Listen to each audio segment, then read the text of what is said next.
दोस्तों नमस्कार और गणतंत्र रिपब्लिक दिवस की हार्दिक शुभकामनाएं। आज हम बात करने वाले हैं गणतंत्र का मतलब क्या है और भारत के लिए भारतीय गणतंत्र की ऐतिहासिक पृष्ठभूमि और कॉन्स्टिट्यूशनल इसका मीनिंग क्या है एंड भारत का मतलब क्या है, भारत का भारतीयता क्या है, भारत की अवधारणा क्या है। इन तीन महत्वपूर्ण बिंदुओं पर आज हम इस वीडियो में डिटेल में बातचीत करेंगे।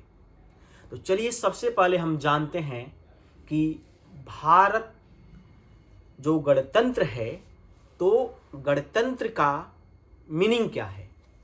दोस्तों किसी भी स्टेट, अगर हम आईआर में बात करते हैं तो स्टेट बोलते हैं, नेशन नहीं बोलते। तो दुनिया में कोई भी देश तभी गणतंत्र कहला सकता है जिसके मुख्य मुख्य 5 कैरेक्टरिस्टिक्स उस देश के पास हों, जिसमें सबसे पहला चीज है कि जो उस स्टेट का, उस राज्य का, उस देश का हेड हो वह इलेक्टेड हो। किसके द्वारा? वह जो है वहाँ के लोगों द्वारा डायरेक्टली या इनडायरेक्टली इलेक्टेड होना चाहिए, पहली शर्त। दूसरा यह है कि जो सुप्रीम पावर है वह वहाँ के पब्लिक के हाथ में हो, यानी कि जनता के हाथ में हो और जनता के द्वारा चुने हुए रिप्रेजेंटेटिव्स के हैंड्स में हो। तीसरी जो सबसे बड़ी बात यह है कि उस देश का जो संविधान है वह होना चाहिए, खुद का उसका संविधान होना चाहिए और उस संविधान के आधार पर वह देश रन करना चाहिए, चलना चाहिए। और वहाँ के लोगों के पास पॉलिटिकल राइट्स होने चाहिए।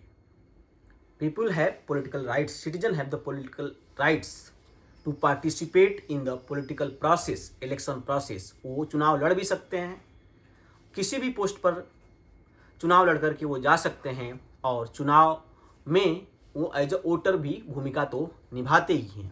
और एक सबसे महत्वपूर्ण चीज़ कि इक्वलिटी बिफोर द लॉ, हर एक व्यक्ति, चाहे वो राष्ट्रपति हो, उस देश का हेड हो, चाहे उस देश का एक आम नागरिक, everyone must be equal before the law.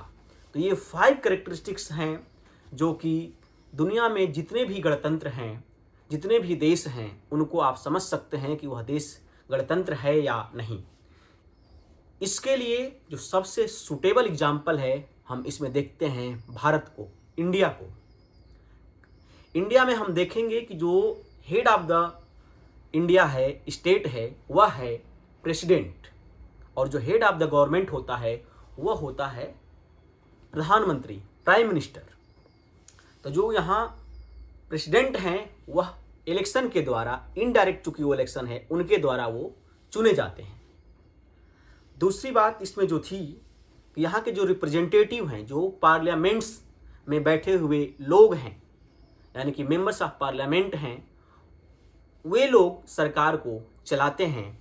और तीसरी बात कि हमारा खुद का एक लिखित दुनिया का सबसे बड़ा संविधान हमारे पास है।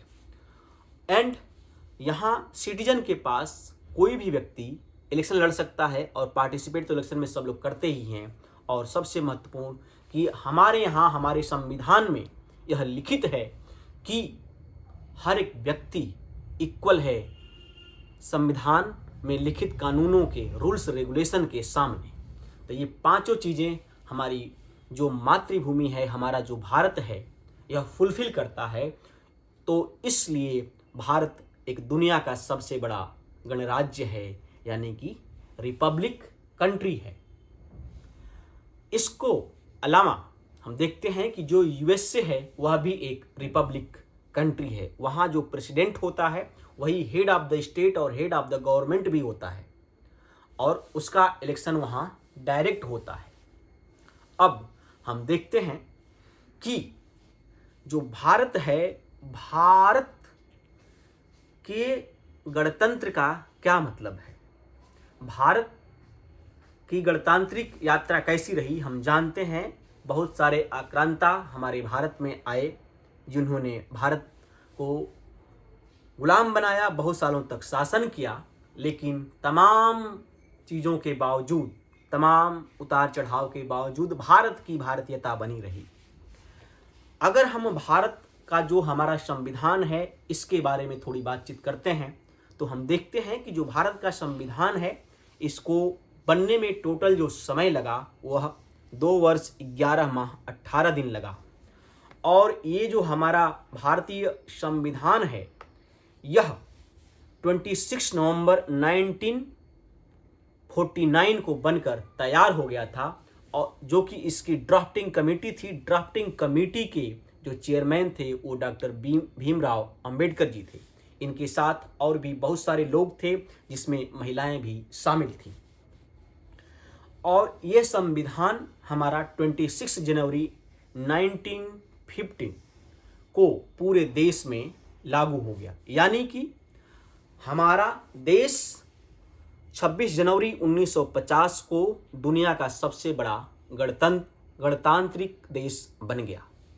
जब हमारा संविधान में जो मूल बातें हैं उसको अगर हम ध्यान देंगे तो इसके जो मेजर फीचर हैं ये कि यह दुनिया का सबसे बड़ा रिटेन कॉन्स्टिट्यूशन है, संविधान है, सरकारी दस्तावेज है। और इसके प्रियम्बल में जो महत्वपूर्ण बातें हैं उनकी सीक्वेंसिंग देखेंगे तो यह भारत को, हमारा संविधान, संप्रभु यानी कि सोरेन बनाता है, सोशलिस्ट बनाता है, सेकुलर बनाता है, डेमोक्रेटिक रिपब्लिक की बात करता है। और यह इंश्योर करता है कि जस्टिस, लिबर्टी, इक्वलिटी और फ्रेटर्निटी हर एक यहाँ के सिटीजन के साथ इंश्योर हो। तो ये महत्वपूर्ण बात है प्रियम्बल की। भारत के संविधान को बनाने के लिए दुनिया के तमाम देशों से का अध्ययन डॉक्टर भीमराव अंबेडकर की अध्यक्षता में हुआ। उन्होंने खुद भी किया और लोगों को भी लगाया, और बनकर हमारा जब संविधान तैयार हुआ तो हमारे ओरिजिनल संविधान में टोटल जो पार्ट्स हैं वह थे 22 और टोटल जो आर्टिकल्स हैं वह 395। टोटल जो शेड्यूल थे वह थे 8। अगर हम प्रेजेंट की बात करते हैं तो प्रेजेंट टाइम में हमारे संविधान में टोटल 25 पार्ट्स हैं, 470 से ज़्यादा आर्टिकल्स, अनुच्छेद हैं, और टोटल 12 शेड्यूल हैं। तो ये हमारे संविधान की सबसे महत्वपूर्ण चीज़ है कि हमारा संविधान इतना बड़ा बना है। और एक जो सबसे महत्वपूर्ण चीज़ जो कि संविधान के निर्माताओं ने की उसमें ये कि उन्होंने आर्टिकल 368 दिया कि समय और परिस्थिति के अनुसार जब भारत में के संविधान में कुछ चेंजेस की ज़रूरत होगी तो उसमें चेंज किया जा सके, यानी कि अमेंडमेंट किए जा सके। तो article 368 provides the provision for the amendment in the Indian constitution. तो इस प्रकार से साथियों हम देखते हैं कि भारत का संविधान दुनिया का सबसे शानदार और लिखित संविधान है। अगला जो हमारा विषय है उसको हम जानते हैं कि भारत का मतलब क्या है और भारत की भारतीयता या भारत की अवधारणा क्या है, भारत का इम्पोर्टेंस प्राचीन काल से अब तक क्या रहा है। सबसे पहले हम जानते हैं साथियों, भारत जो वर्ड है, जो शब्द है, इसका मीनिंग क्या है।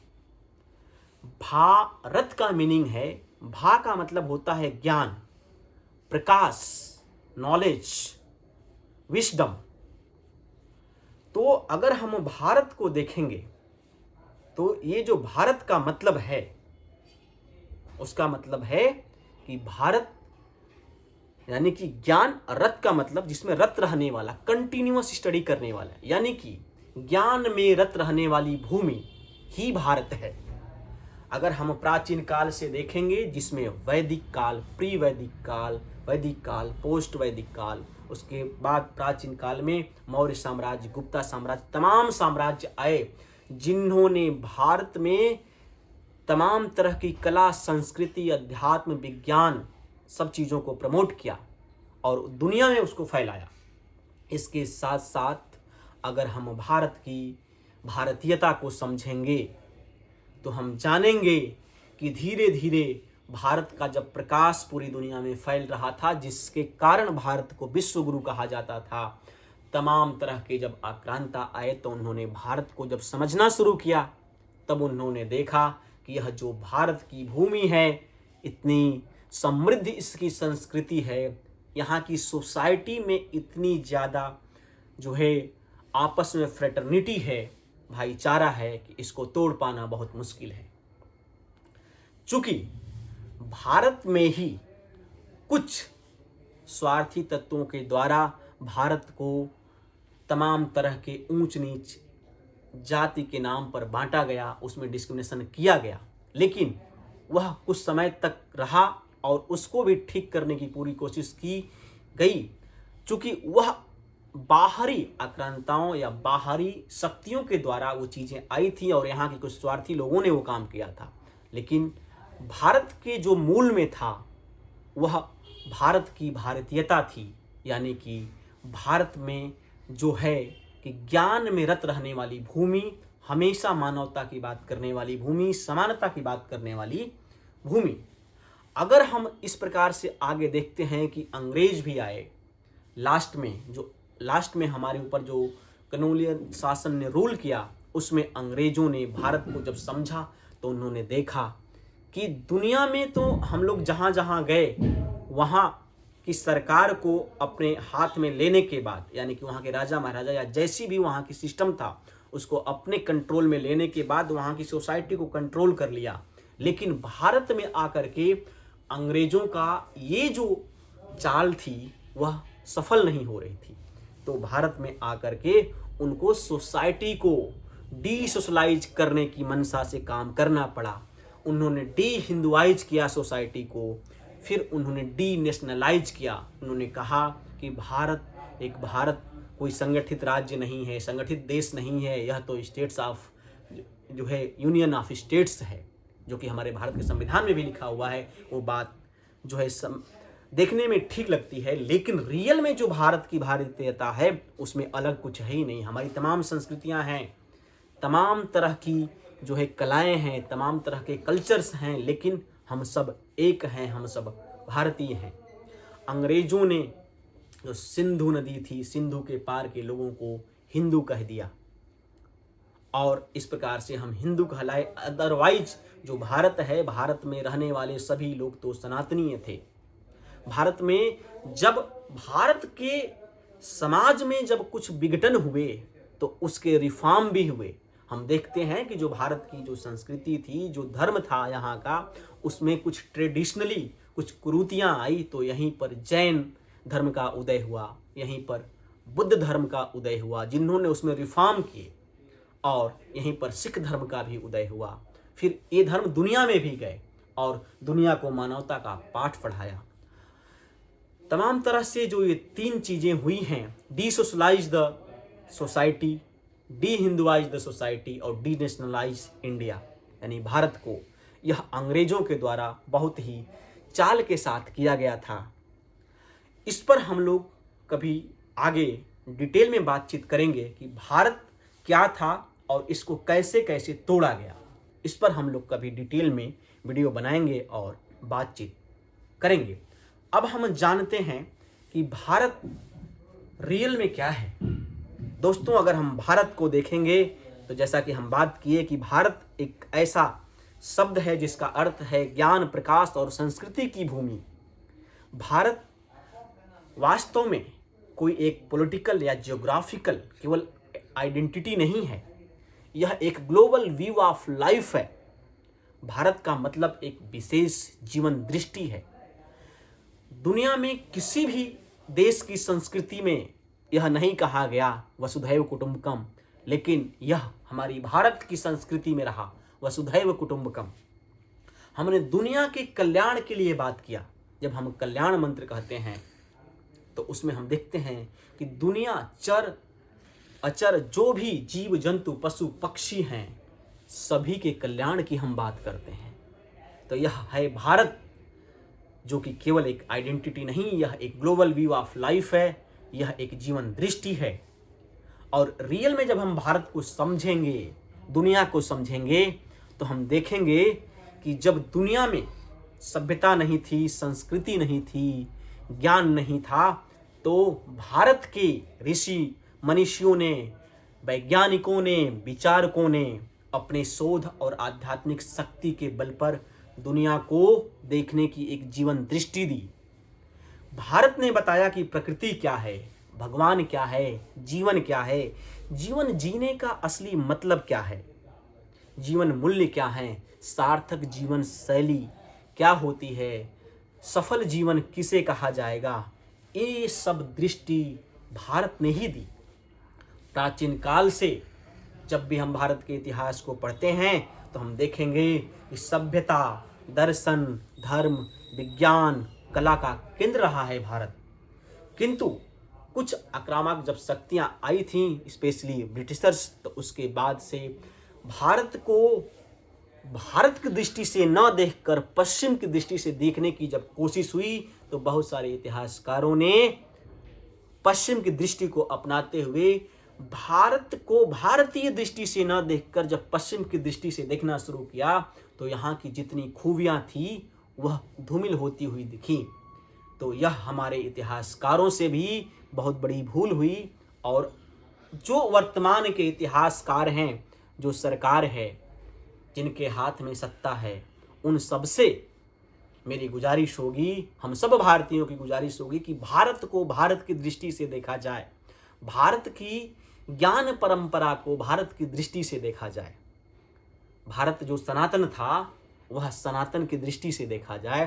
तब हम देख पाएंगे कि भारत रियल में विश्व गुरु क्यों था, और पुनः उस अवस्था को, उस पराकाष्ठा को, उस चेतना को प्राप्त करने के लिए हम सब भारतीयों को किस दृष्टि में काम करना चाहिए, यह सब हम चीज़ें समझ पाएंगे। तो साथियों, यह है भारत को भारत की दृष्टि से देखने के लिए हमको भारत को जानना चाहिए, पहचानना चाहिए। और इसी के साथ आज हम 77वां गणतंत्र दिवस मना रहे हैं, और यह पूरी दुनिया के लिए यह एक बहुत बड़ी सीख है कि भारत इतना बड़ा देश, स्पेशली हम देखेंगे कि जब अंग्रेज यहाँ से जा रहे थे, उन्होंने इस देश का धर्म के नाम पर पार्टीशन किया, तो उन्होंने सोचा था, उनकी ऐसी मंशा थी, पूरा पश्चिम ये कह रहा था, दुनिया ये कह रही थी कि जो भारत है, भारत बहुत दिनों तक सस्टेन नहीं कर पाएगा। लेकिन भारत तो ज्ञान की भूमि है, प्रकाश की भूमि है, इसने अपना संविधान खुद लिखा और दुनिया का सबसे बड़ा स्वतंत्र और गणतंत्र देश बना, और हमेशा सकारात्मक दृष्टि के साथ पूरी दुनिया में अपने बल पर आगे बढ़ रहा है।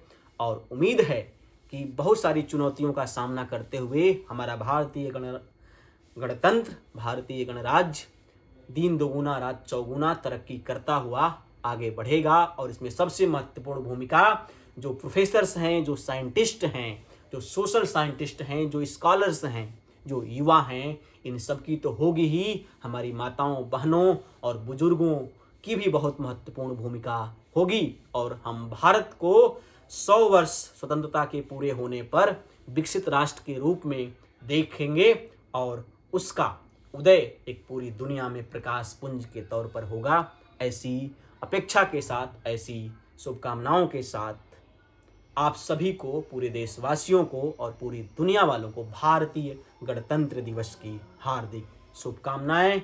जय हिंद, जय भारत, वंदे मातरम।